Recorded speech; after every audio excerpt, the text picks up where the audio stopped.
eksena sa pelikula ang away ng dalawang tricycle driver na yan sa Provincial Road sa Barangay San Jose, Antipolo, Rizal kahapon.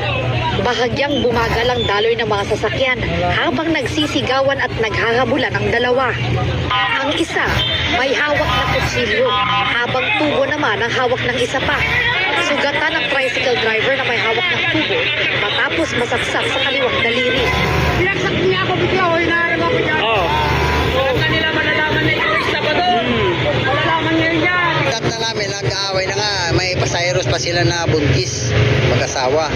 Kinuha na kagad namin yung kanilang mga armas. Maayos naman po na binigay nila yung kanilang mga armas. Yung tubo at saka yung kutsilyo na matalas. Pero hindi pa rin humupa ang alitan ng dalawang tricycle driver. Dapat